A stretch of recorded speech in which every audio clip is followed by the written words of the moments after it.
Hey, welcome back to the Disney Plus Everyday Challenge, and yeah, I'm wearing the hat because I just figured, Frostfight. If this is Marvel Superheroes Adventures Frostfight, maybe it was just going to have frost giants in it. Ymir, some Asgardian stuff going on. No, it's very much a Christmas episode, and it's not really a short either. I have it listed, marked down as a short, but I guess I also have specials lumped in with shorts. This is literally an hour and 16 minutes long from 2015. Yeah. And I would just say, oh, well, maybe if it didn't have literally Santa Claus in it, I would have, not worn the hat, but Santa Claus is in it. Yeah. Yeah. The Avengers team up with Santa Claus to fight Loki and Ymir, the frost giant. And not only the Avengers, but Rocket and Groot show up as well. There's literally 3 different storylines that are going on in this thing at the same time. We have sort of a main team of Avengers: Iron Man, Captain America, Captain Marvel, and Reptile, which is a teenage kid who can turn into different dinosaurs, have dinosaur powers, dinosaur abilities. Yeah, he's definitely for the kids. I'm trying to think if he's been in the comic books. I'm sure he's been in the comics, but he's never been really mainstream in the comics. It's not like he's hung out with the Avengers. He might have shown up with some X-Men stuff. I'm not sure if he's counted as a mutant here or not. I don't know. Either way, he's an Avenger in this. And there's another storyline that later they separate off. You'd think that they'd send Thor to one of the 9 realms, part of Asgard. But no, he and the Hulk basically go off on their own mission to try to fill Santa's shoes because. Yeah, it's a whole thing. It's not like it's complex, but it's a little forced in certain ways. But it meant to, not to make it such an easy thing. If Thor would have shown up and did his thing, yeah, kaboom, it would have been all destroyed. The bad guys would have been defeated pretty quickly. It's Thor versus Loki. He usually, comes out on top. But, you get extra little challenges with Cap and Iron Man. And I got to say, Iron Man in this, Tony, is a bit more obnoxious than usual. Maybe I'm just not in the mood for it. I don't know. But Mick Winger, who does the voice for Iron Man, for Tony Stark, Tony, his lines, for the most part, he is obnoxious as much as possible. And you expect that from him. From the Robert Downey Jr. era of Iron Man. You have to understand, until Robert Downey Jr. took on that role in the films, Iron Man was a fairly, straight-laced, boring kind of superhero. A guy in armor.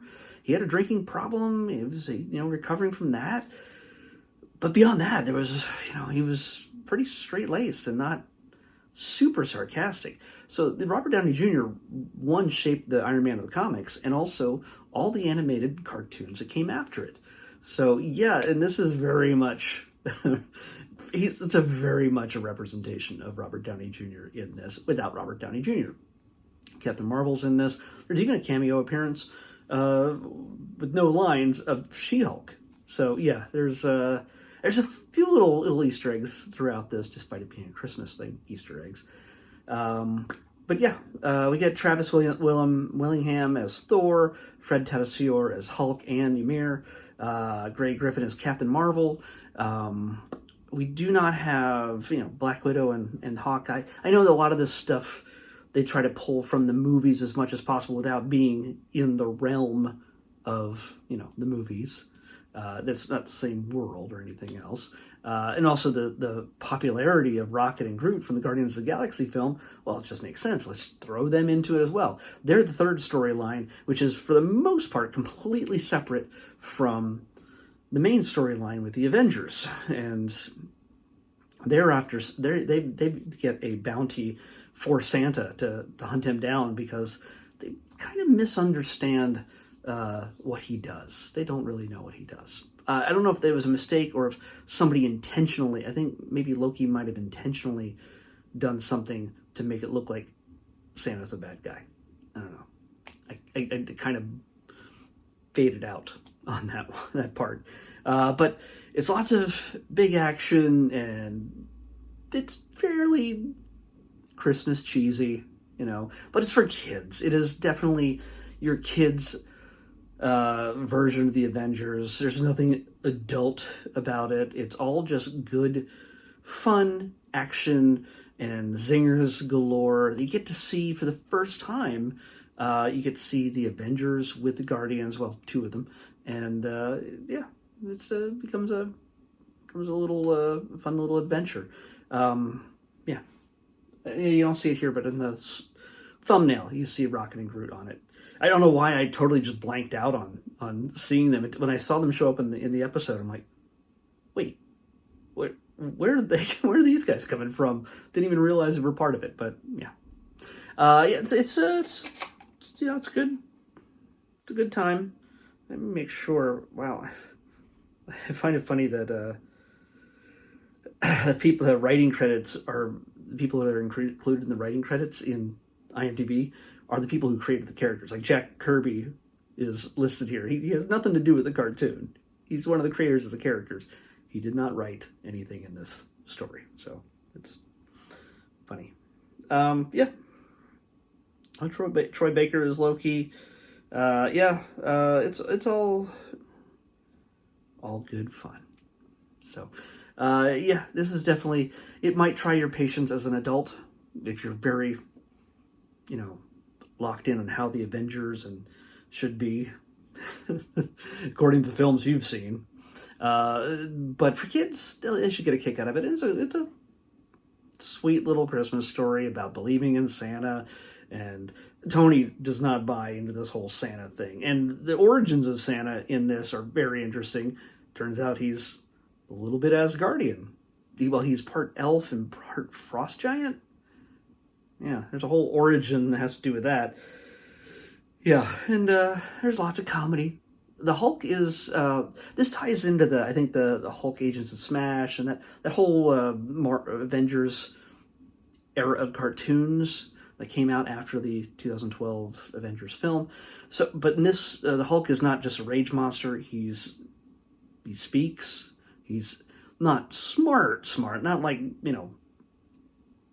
Mark Ruffalo smart Hulk, but he's definitely not just Hulk smash. So he's a little bit different and allows him to speak and be human and say lines. And he really loves Christmas. He makes that very, very clear, which kids might find cute. So let's pick tomorrow's episode. 343. That is in the thes, I'm pretty sure. Oh. No. I was going to say that since I think the new Taylor Swift thing comes out tomorrow, I was going to do that. And then I looked at how long it was. It's 3.5 hours long. I think we're just going to do this. Taylor can come up later on at random, sure. But, or maybe I should do it. Dang it. It's just going to take really long. It's going to, but it's super popular. I want maybe people will watch my episode about Taylor Swift's Eras concert. Yeah, 3.5 hours long with acoustic stuff and everything else.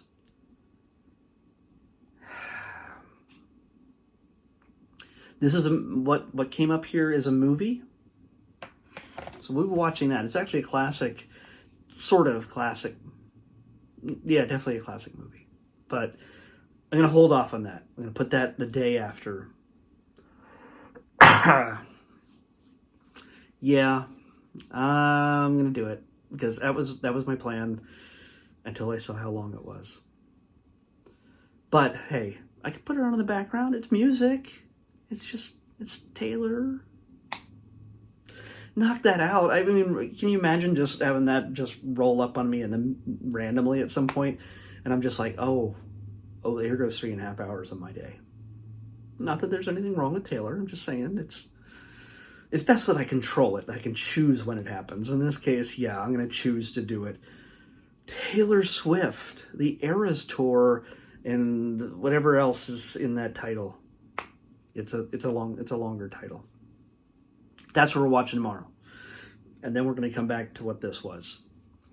Taylor Swift, the Eras Tour, world premiere at midnight on the next Disney Plus Everyday Challenge. I'll see you back here tomorrow with that. Bye.